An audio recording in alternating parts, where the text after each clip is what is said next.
नरसिंह मेहता, उनकी एक बड़ी प्रसिद्ध कथा है। उनके बेटे का ब्याह एक नगर सेठ की बेटी से होने वाला था। तो वो तो नगर सेठ जिनकी बेटी है, और नरसिंह मेहता तो बेचारे सब जानते ही हैं, वो तो आनंद में रहते थे, उनको कोई ऐसा विशेष कुछ था नहीं।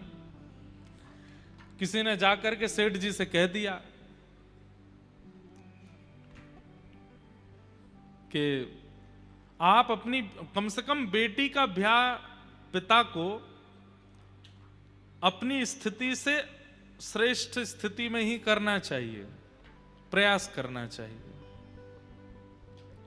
कि पिता अपनी पुत्री का विवाह श्रेष्ठ स्थिति में करे, जैसी स्थिति उसकी है उससे थोड़ी श्रेष्ठ ही हो लड़के की स्थिति, वहां ब्याह करे। तो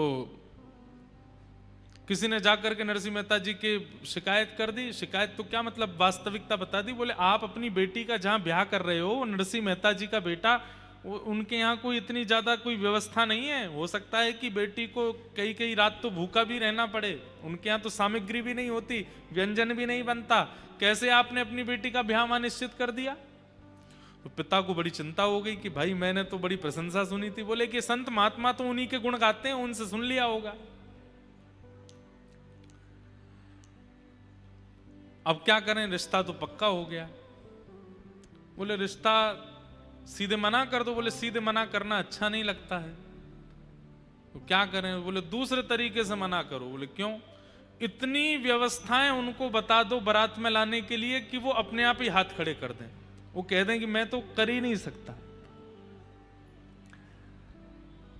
नरसिंह मेहता जी को एक पत्र लिखा लड़की वालों ने, और उसमें लिखा कि हम चाहते हैं हमारे दूल्हे राजा जो हैं वो ऐसी शेरवानी पहने, उसमें नवलखा के हार पहने, सोने के कड़ूला पहने, उनमें हीरे जड़े होने चाहिए, जूती ऐसी सोने की होनी चाहिए, पोशाक ऐसी होनी चाहिए, पगड़ी ऐसी होनी चाहिए। ये तो दुल्हा की बात। अब घोड़ा कैसा होना चाहिए, श्वेत रंग का घोड़ा होना चाहिए, उसमें एक भी काला धब्बा नहीं होना चाहिए, उसके ऊपर ऐसी चुनरी होनी चाहिए, हमारे ऐसे होना चाहिए, कम से कम 10 हाथी आगे पीछे होने चाहिए, हमारे जो बेटी के होने वाले ससुर जी हैं वो हाथी पर बैठ कर के आवें, सासू माँ हाथी पर बैठ के आवें, और इतने घोड़े होने चाहिए, इतने हाथी, इतने ऊंट, इतने ये, इतने वो, ऐसे बैंड बाजे होने चाहिए, ऐसे नगाड़े बजने चाहिए, बारातियों की पोशाक ऐसी होनी चाहिए। इतना लंबा चौड़ा पत्र लिख करके भेजा। पढ़ने वालों ने कहा अब तो नरसिंह मेहता मना ही कर देगा। बोले मैं ब्याह नहीं कर सकता, आपकी बेटी बच जाएगी। पत्र पूरा लिख करके ऊपर जय श्री कृष्ण लिख करके भेज दिया। नरसिंह मेहता जी बैठे थे तो लेके आया कोई व्यक्ति पत्र। बोले आपके लिए पत्र आया है। बोले धर दो। धर दिया। पत्र उठा करके देखा तो उस पर सबसे ऊपर ही लिखा था जय श्री कृष्ण। नरसिंह मेहता बोले ये मेरा पत्र नहीं है भाई, इस पर ठाकुर जी का नाम लिखा है, तो ठाकुर जी का पत्र, दूसरे का पत्र मैं पढ़ता नहीं, ये तो ठाकुर जी का पत्र है। ठाकुर जी के सामने जाके धर दिया, जय जय आपके लिए पत्र आया है, पता नहीं कोई आपका प्रेमी है उसने भेजा है, पढ़ लीजिएगा। मैं तो देखो नहीं पढ़ूंगा, आप देख लेना क्या इसमें लिखा है, जो भी उसकी इच्छा आदि हो देख लेना आप। पत्र दे दिया। ठाकुर जी सोचने लगे अरे नरसिंह एक बार खोल के देख तो ले। लेकिन नरसिंह मेहता के चित्त में तो ऐसा समर्पण है, जय श्री कृष्ण लिख दिया, कहीं लिखा दिख गया तो वो वस्तु भी मेरी नहीं है, वो तो ठाकुर जी की है। ठाकुर जी भी रीझ गए, बोले वाह नरसिंह मेहता इतना समर्पण। अब जब पत्र ही हमको दे दिया है, कुछ देखा तो है नहीं इन्होंने, तो हम ही देखेंगे फिर। बेचारे एक मरासू घोड़ी थी, बिल्कुल मरने ही वाली थी, ऐसी स्थिति की तो घोड़ी आई, उस पर बेटा बैठा। पोशाक जो पहनी थी वो भी किसी से मांग करके लाए थे। कुछ बारातियों को इकट्ठा किया गया, उनमें भी आधे से ज्यादा तो अंधे थे, एक दूसरे का कंधा पकड़ के ही चल रहे थे, आगे वाला जहां जाता वहीं मुड़, ऐसी तो बारात। ठाकुर जी बोले अरे भैया दाऊ दादा देखो, जहाँ नरसिंह मेहता की जहां ब्याह है रो है, वहां से पत्र ऐसो आयो और ये ऐसी बारात लेके जा रहा है, और वहां लड़की वाले क्या सोच रहे हैं कि इतने दिन हो गए, नरसिंह मेहता ने मना भेजा नहीं है, इसका मतलब व्यवस्था कर ही ली होगी। इतने में क्या देखते हैं कि एक गली में से महाराज खूब सारे हाथी आ गए और लोग लेकर के आए। नरसिंह मेहता बोले भैया कहां से आए? बोले कि वो आप उन सेठ जी के यहाँ एक बार कीर्तन करके आए थे ना, उनको पता चला आपके बेटे की ब्याह है तो उन्होंने हाथी भिजवाए हैं कि आपकी बेटा की शोभा हाथियों से होनी चाहिए। फिर कहीं से कुछ ऊंट आ गए, कहीं से कुछ लोग जुड़ते चले गए। एक व्यक्ति आया, उसने दुल्हा को नीचे उतारा, बोले कि एक सेठ जी ने बढ़िया वाली पोशाक भेजी है, पहना दी। करते करते देखते नरसिंह मेहता बोले अपने आप ही सब होता जा रहा, हम तो किसी को जानते नहीं, कौन से सेठ के यहाँ से हाथी आए, कहाँ से ऊंट आ गए, कहाँ से पोशाक आ रही है, सब व्यवस्था अपने आप होती जा रही है। बढ़िया ढोल नगाड़े बजाने वाले भी आते गए, सब व्यवस्थाएं होती चली गई। यहां लड़की वाले बोले कि भाई बारात आ रही होगी, कोई पता तो करो कैसी क्या बारात है। कोई देखने के लिए गया, लौट करके आया, वो कहे सेठ जी ऐसी बारात देखी सुनी तो बहुत दूर की बात, किसी ने चिंतन भी नहीं की होगी ऐसी बारात आ रही है। बोले कैसी बारात है? बोले चलो छत पर चल करके देखो। ऊंची अटारी पर जाकर के देखा महाराज, दूर से देखा तो जहां तक दृष्टि जा रही है वहां तक लोग केवल झूम रहे हैं, नाच रहे हैं, गा रहे हैं, ऐसे ऐसे रत्न, ऐसे ऐसे आभूषण पहन करके, इतनी सुंदर सुंदर नारियां, इतने सुंदर सुंदर पुरुष, ऐसे सुंदर सुंदर हाथी, हाथियों ने भी सुंदर सुंदर आभूषण पहने हैं।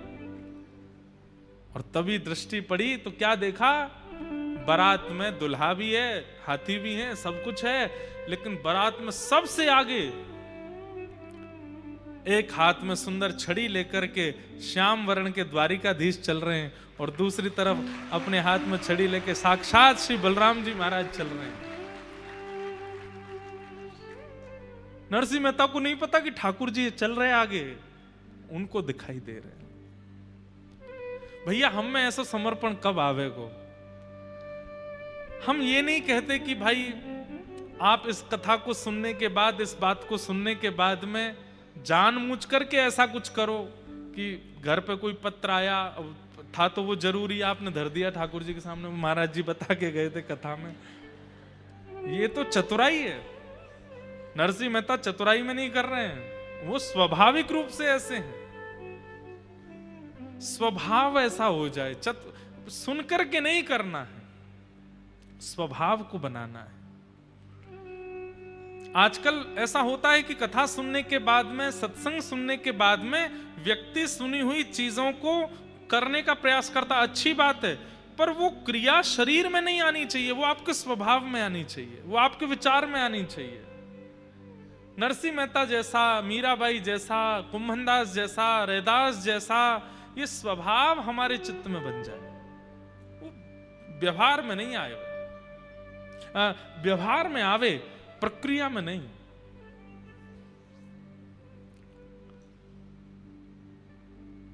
तापत्रय विनाशाय, जीवन में तो हर प्रकार की परिस्थिति ठाकुर जी देते हैं, लेकिन उस परिस्थिति में आपका रिएक्शन एक्शन क्या होता है उसको ठाकुर जी देखते हैं।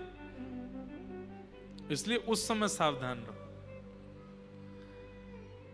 और विशेष रूप से जब विपरीत परिस्थिति आती है, जो आप नहीं चाहते वो जीवन में जब आता है, उस समय तो जितना हो सके धैर्य रखिए। बंधुओं ये कथा, ये सत्संग, ये मैं फिर कह रहा हूं, ये उसी स्थिति की प्रैक्टिस कराई जा रही है। वो स्थिति जब आवे, क्योंकि आवेगी सबके जीवन में, बचेगा कोई नहीं, आवेगी।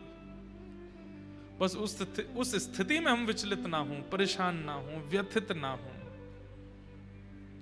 हम आपको कथा सुनाते हैं, सुनकर के ट्रेंड हो। हम खुद कथा कहते हैं, हम खुद जानते हैं कि मेरे जीवन में भी कभी ना कभी कुछ ना कुछ विषम परिस्थिति आ सकती है।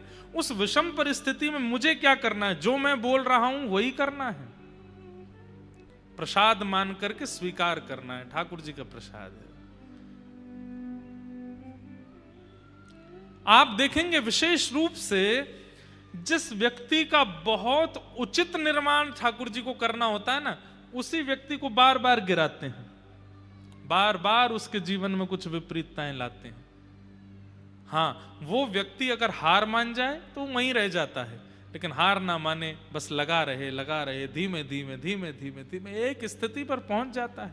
आज जिनकी भी गाथाएं आप सुनते हो, चाहे वो धन में श्रेष्ठ हो, चाहे वो भक्ति में श्रेष्ठ हो, चाहे वो ज्ञान में श्रेष्ठ हो, उसके पूर्व जीवन को जब आप देखेंगे तो संघर्ष बहुत है। बिना संघर्ष के नहीं बना कोई। संघर्ष सबके जीवन में आता है, तन का, मन का, बुद्धि का, जीवन परिवारियों का, पर उस स्थिति में जो व्यथित ना हो, ठाकुर जी को वो प्रिय है। पूरी गीता में ठाकुर जी क्या समझा रहे हैं? अर्जुन को यही तो समझा रहे हैं, व्यथित मत होना अर्जुन, बस करते चलो।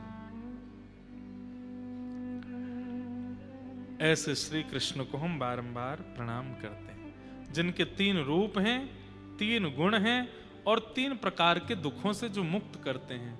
श्री कृष्णाय वयम नमः। ऐसे श्री कृष्ण को हम प्रणाम करते हैं।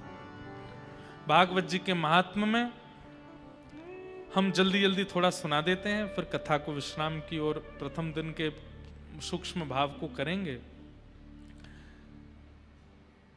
88,000 सौनकादि ऋषियों ने सूत जी महाराज से पूछा, भगवान इस कलिकाल में भगवत प्राप्ति का साधन क्या है? 10, 15, 20 मिनट थोड़ा और शांति से सुनिए।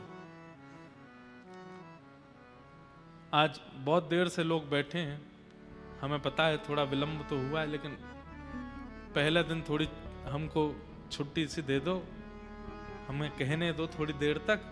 कल से हम समय से कथा का विश्राम। वैसे एक बात बोलें, कथा तो उसी दिन श्रेष्ठ मानो कि जिस दिन समय पार करके आगे तक चलती रहे। मैं भी बैठा रहूं, आप भी बैठे रहो, पता ही ना चले कि समय कब निकल गया। समझो कि उस दिन ठाकुर जी आए कथा में। तो सौनकादि ऋषियों ने सूत जी महाराज से पूछा कि भगवान भगवत प्राप्ति का कलिकाल में साधन क्या है? श्रेयसां यद भवेत् श्रेय पावनानां च पावनम् कृष्ण प्राप्ति करम सस्वत साधनम तद्वदाधुना। बहुत ध्यान से सुनिएगा।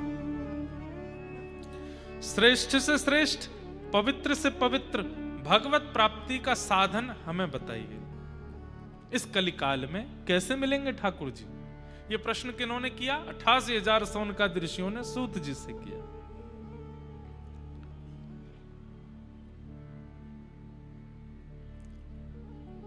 बंधुओं, आचार्यों से प्रश्न अपने कल्याण का ही पूछना चाहिए।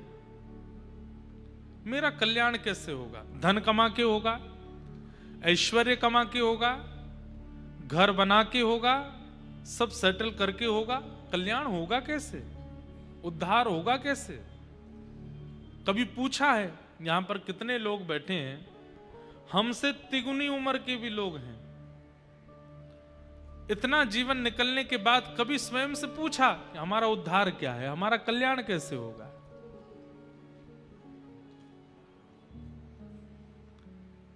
अपने कल्याण का साधन स्वयं से पूछिए। आद्य गुरु शंकराचार्य भगवान कहते हैं, को हम कस्त्वम कुत आयात को में जननी कामे तात। मैं कौन हूं, कहां से आया हूं, क्यों आया हूं?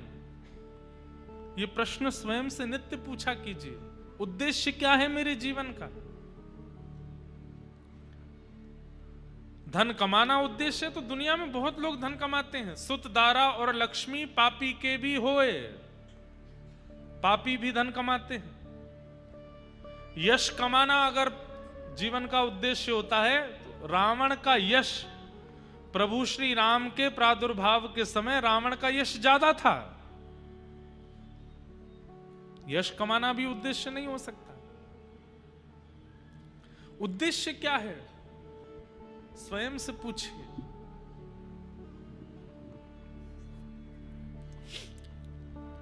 मेरे मायने में मानव का कल्याण क्या है? मैं अपने मायने में अगर बताऊं, अपने मन से अगर बताऊं, अपनी बुद्धि से अगर बताऊं, तो हरि प्रिय बनना ये मानव का कल्याण है। हरि प्रिय बनना मतलब हरि सबको प्रिय है, पर हरि को जो प्रिय है, हरि को जो भा गया, उसका कल्याण हो गया। हम हरि प्रिय बने।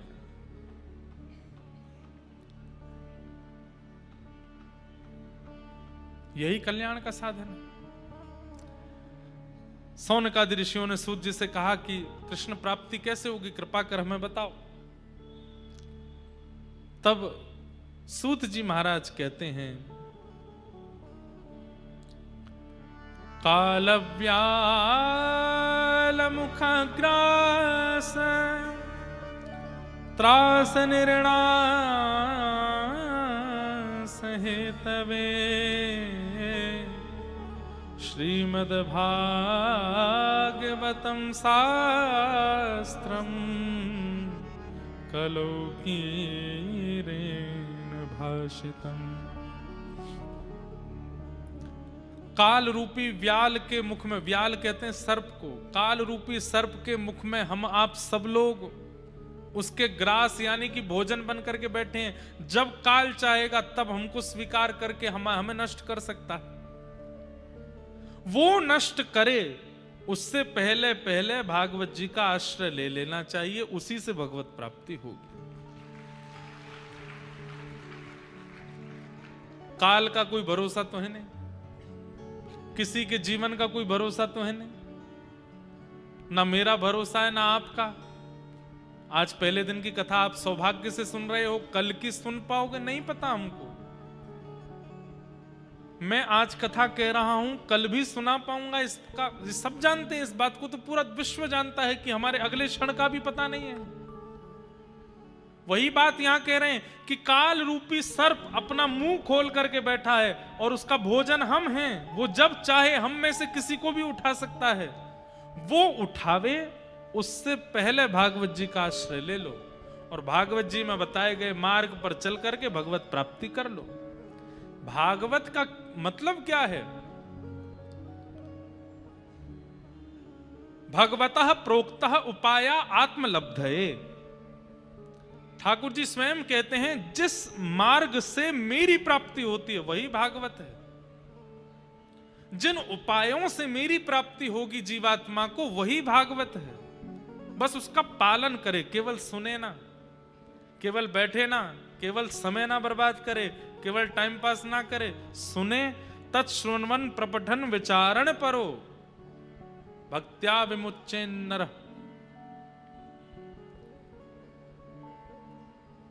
यही कलिकाल में भगवत प्राप्ति का साधन है। जब मिल जाए कथा सुनने को बस सुन लीजिए और सुन करके उसको जीवन में उतार लीजिए।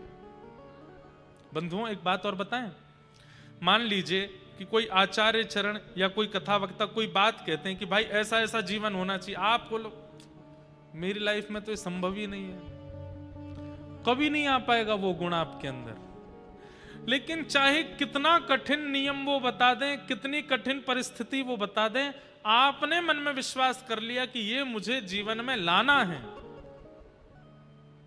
तो व्यास मंच एक ऐसी स्थिति है। लाइव टीवी पर कथा सुनना, फोन पर कथा सुनना, लैपटॉप में सुनना वो एक अलग विषय होता है।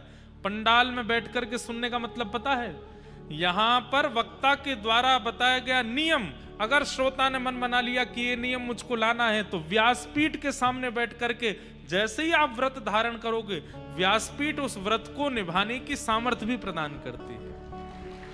आप कर पाएंगे।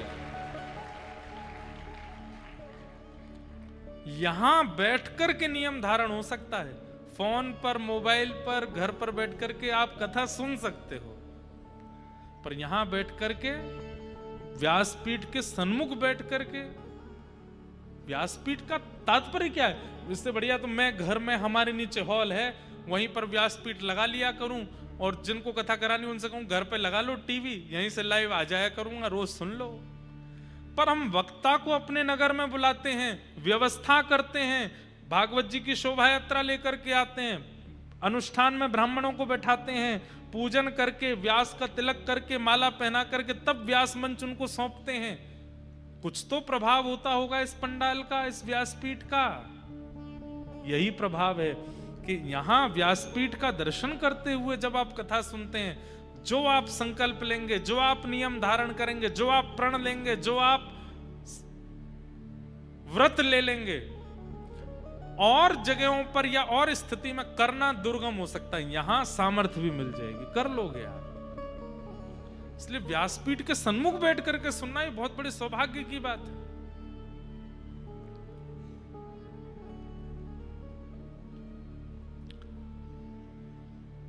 कृष्ण प्राप्ति कैसे होगी कलिकाल में?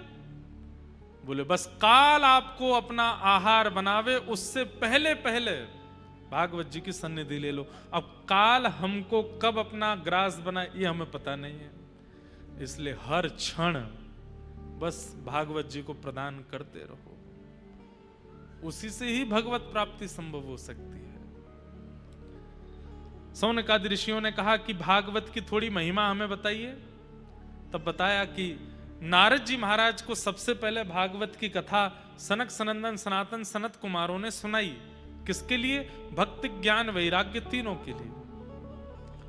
नारद जी महाराज विचरण कर रहे थे पूरे भारत में। जैसे ही वृंदावन पहुंचे तो वहां एक आश्चर्य देखा। एक परम सुंदरी युवती बैठी है, युवा कन्या, और उसकी गोद में दो वृद्ध लेटे हैं।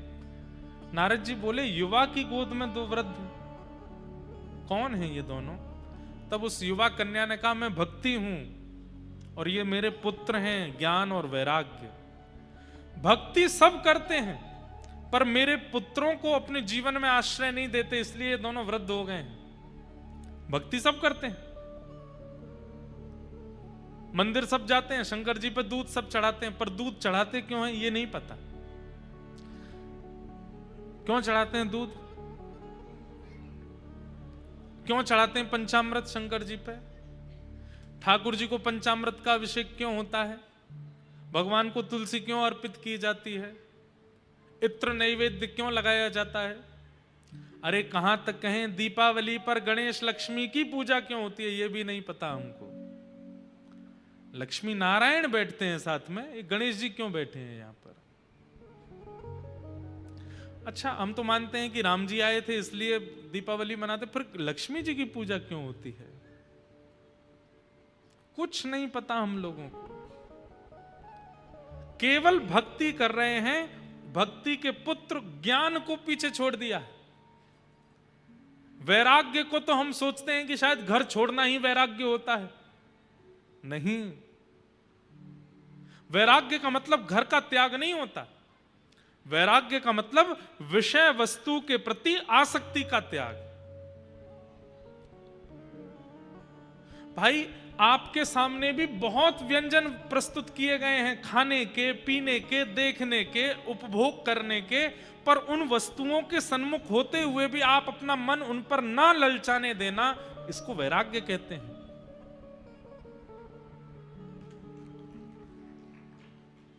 बात समझ आए तो ही ताली बजाना, नहीं तो नहीं। नहीं नहीं, हम ताली बजवाने के लिए नहीं बोल रहे हैं, बात समझ आए तो ही। और ताली क्यों बजानी है? ताली इसलिए बजानी, ओहो ये बात तो मेरे मन में बैठ गई तो ताली बजाओ, नहीं बैठी तो नहीं बजाओ।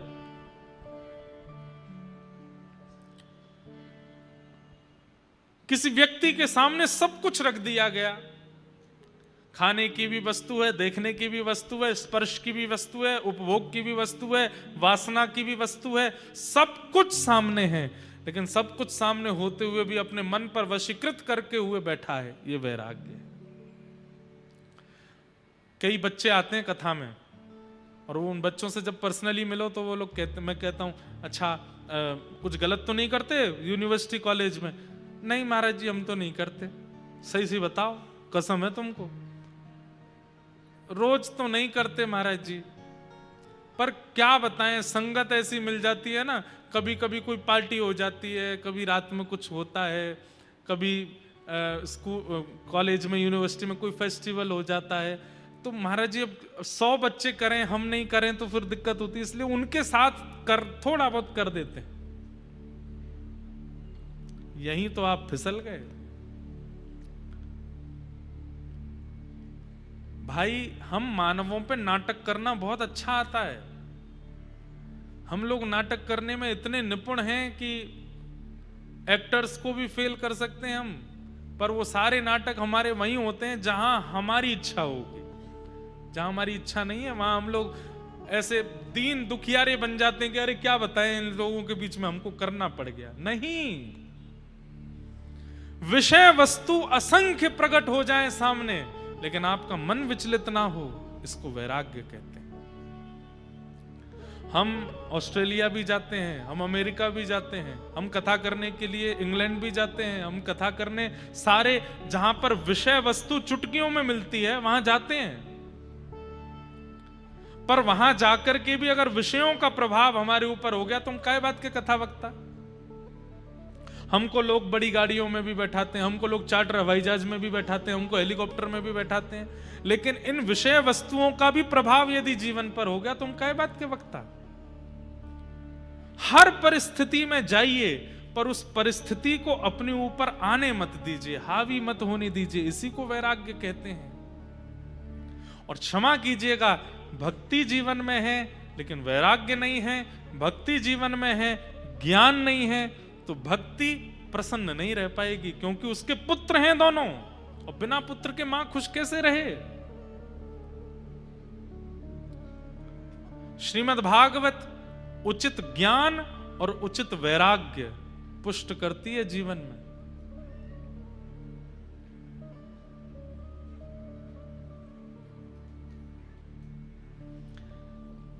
इसलिए ज्ञान वैराग्य वृद्ध पड़े हैं, क्योंकि हम लोग केवल भक्ति को चुनते हैं। नासय रोग हरे सब पीरा, जपत निरंतर हनुमत बीरा, संकट ते हनुमान छुरावे, मन क्रम वचन ध्यान जो लावे, सब पर राम तपस्वी राजा, तिनके काज सकल तुम साजा। आगे बोलो। और मनोरथ जो कोई सोई अमित जीवन, चारों युग प्रताप तुम्हारा, साधु संत के तुम रखवारे, असुर निकंदन, अष्ट सिद्ध नवनित के दाता अस्वर दीन, जय जय जय हनुमान गुसाई। सबको याद है, पर इसका अर्थ नहीं जानते।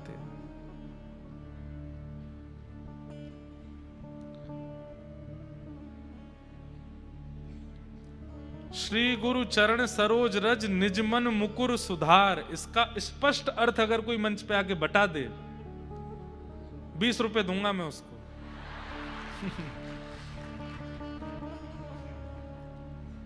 2000 चाहिए क्या आपको? जानते होंगे कई लोग, मैं मना नहीं करता, नहीं पता हमको। लक्ष्मी प्रकट हुई हैं समुद्र मंथन से दीप मालिका के दिन, इसलिए लक्ष्मी की पूजा होती है। लेकिन गणपति साथ में इसलिए हैं क्योंकि गणपति बुद्धि प्रदायक हैं। लक्ष्मी अगर बिना बुद्धि के आ जाएगी तो हम लोग उसको कहीं भी खर्च करेंगे, कहीं भी व्यय करेंगे, उल्टा सीधा अपने किसी भी विषय वासनाओं में, अपने किसी भी मनोरंजन में, किसी भी ऐश्वर्याराम में खर्च करेंगे।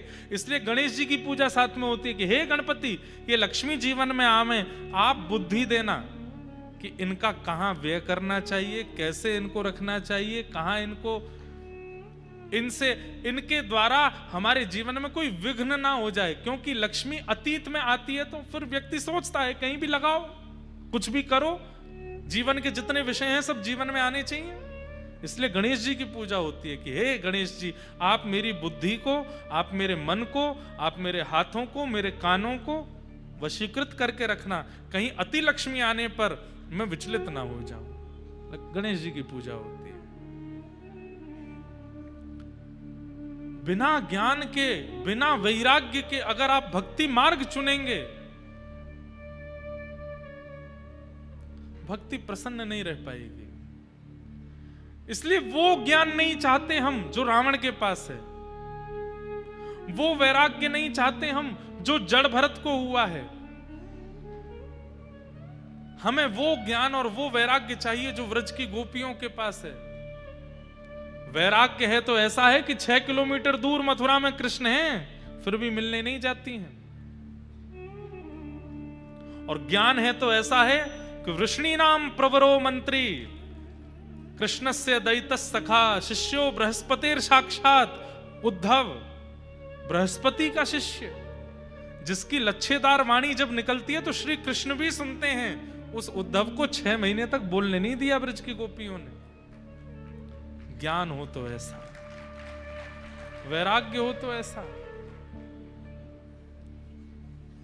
त्याग हो तो ऐसा कि अपने प्राण प्रिय श्री कृष्ण को, अगर विश्व उद्धार करने के लिए श्री कृष्ण का मथुरा जाना जरूरी है तो गोपियां अपने प्राण श्री कृष्ण का त्याग कर देती हैं।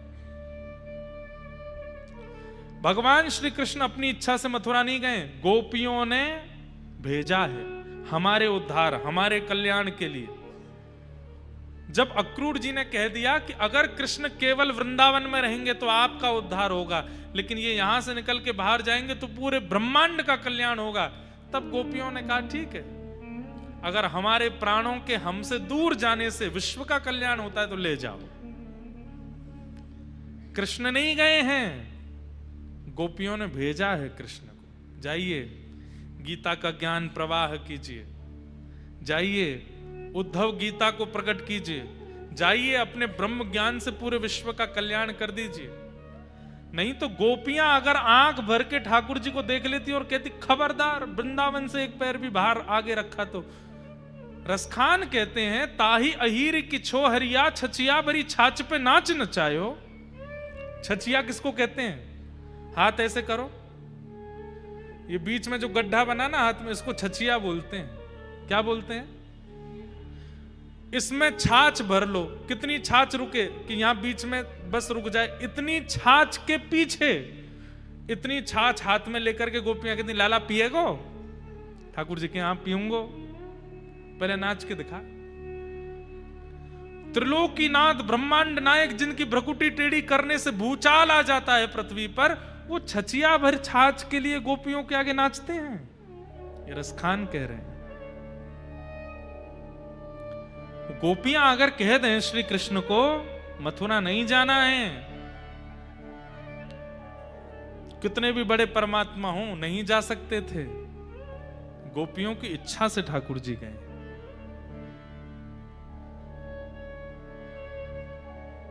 विषय बहुत विस्तृत हो जाएगा, पर भक्ति हो, ज्ञान हो, वैराग्य हो, यथा ब्रज गोपिका नाम, जैसे ब्रज की गोपियों का है। गोबर थापती हैं, लेकिन गोबर थापते थापते भी कहती हैं न खलु गोपिका नंदनो भवान अखिल देहि नाम अंतरात्म दृक्। कन्हैया, हम जानती हैं तुम नंद जी के लाला नहीं हो, तुम यशोदा के लाला नहीं हो। ठाकुर जी डर गए, इनको पता तो नहीं चल गई कि मैं कहीं वसुदेव और देवकी को लाला हूं।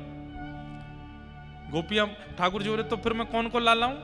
गोपी बोली अखिल देहि नाम अंतरात्म दृक्, पूरे ब्रह्मांड के समस्त जीवात्माओं के चित्त में रहने वाला वो परम तत्व परमात्मा तुम ही हो, हम जानती।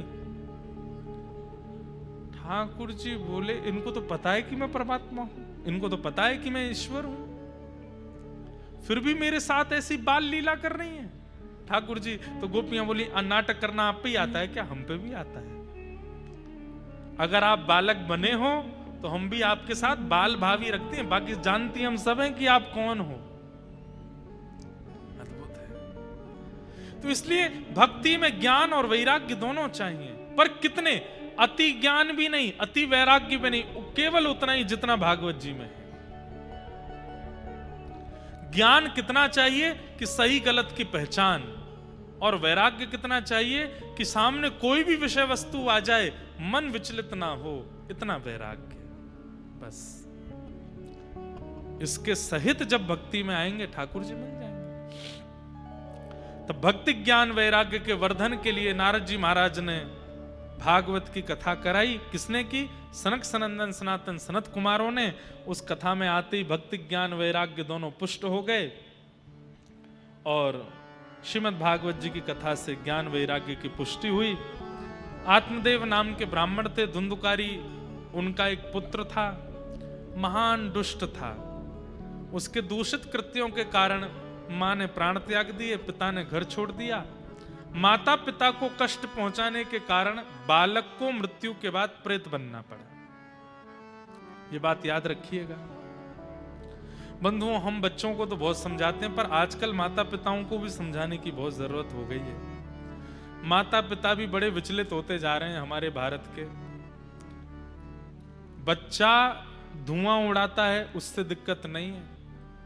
बच्चा पीला पानी पीता है, उससे दिक्कत नहीं है। बच्चा मांस खाता है, उससे दिक्कत नहीं है। पर पूरे दिन कथा सुनता है, इससे बहुत दिक्कत हो जाती है कई माता पिताओं को। ये ताली बजाने वाली बात ही नहीं है। अरे कोटा वालों क्या कर रहे हो आप? ये ताली बजाने वाली बात है? हमसे पूछिए, हमसे हजारों लोग मिलने आते हैं, आधे से ज्यादा बच्चे रोते हुए आते हैं। क्यों? कई बच्चे तो ऐसे हैं कि वो उन्होंने प्याज लहसुन खाना बंद कर दिया, तो उनके माता पिता जबरदस्ती अंदरूनी रूप से किसी सामग्री में मिला के खिला देते हैं, ऐसा तक करते हैं। हमारी उन माता पिताओं से प्रार्थना है, काय को हिरण्यकश्यप बन रहे हो? वो दिन दूर नहीं होगा कि नृसिंह प्रकट हो जाएंगे। फिर दौड़ते डोलोगे तो ब्रह्मांड में कोई रक्षा नहीं करेगा। फिर कम से कम बच्चे व्यसन तो नहीं कर रहे, गलत काम तो नहीं कर रहे हैं। जैसे तैसे व्यासपीठ के माध्यम से, कथाओं के माध्यम से, भक्ति पथ के माध्यम से बच्चों में सुधार आ रहा है। वो भक्ति मार्ग की ओर बढ़ रहे हैं। कोई मीरा के पथ पर, कोई कृष्णदास के पथ पर चल रहा है। आप क्यों उनको इस प्रकार से प्रताड़ित कर रहे हैं? अच्छी बात है कि बच्चे व्यसन नहीं करते, बच्चे सुधर रहे हैं। उन माता पिताओं से हमारी प्रार्थना, कृपा करके ऐसा व्यवहार बच्चों के साथ ना करें। लेकिन बच्चों से भी प्रार्थना, माता पिता चाहे जो कर लें, उनके प्रति गुरुतुल्य भाव ही रखो। प्रहलाद जी के लिए नृसिंह भगवान प्रकट हुए, उसमें जप भी था, तप भी था, नाम जप भी था, प्रहलाद जी की भक्ति भी थी। लेकिन एक तरफ इतना अत्याचार करने वाले पिता के प्रति प्रहलाद जी का जो समर्पण भाव है, उस पर भी ठाकुर जी रीच करके आए कि भले ही पिता ने कितना भी गलत किया हो, लेकिन प्रहलाद ने अपने पिता की कभी निंदा नहीं की, अपने पिता को कभी कुदृष्टि से नहीं देखा।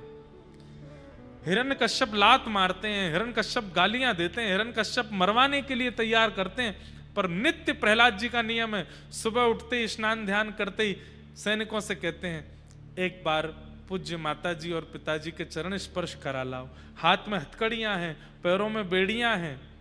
सैनिक पकड़ करके प्रहलाद जी को लेकर के जाते हैं, अपनी माँ को प्रणाम करते हैं, अपने पिता को दंडवत प्रणाम करते हैं। वो पिता देखता भी नहीं है प्रहलाद जी की ओर, बोले ये सब नाटक मेरे सामने मत किया कर। लेकिन प्रहलाद जी ने अपने पिता के अंतिम दिन तक नित्य प्रणाम किया।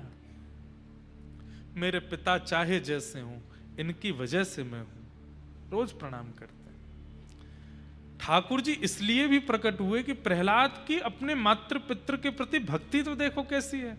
पिता चाहे जैसे हो गए हों, लेकिन प्रहलाद ने अपने पिता का त्याग नहीं किया। इसलिए बच्चों से भी प्रार्थना कि माता पिता के प्रति सुदृढ़ रहो, नहीं तो माता पिता के प्रति दोष रखने वाले बालक को प्रेत बनना पड़ता है मृत्यु के बाद।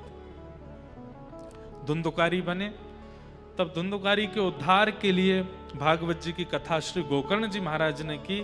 धुंधुकारी दिव्य रूप धारण करके भगवत धाम को प्रस्थान कर गए, और उसी कथा के पुनर्वाचन से पूरे ग्रामीण क्षेत्र के लोग भी भगवत धाम को प्रस्थान कर गए।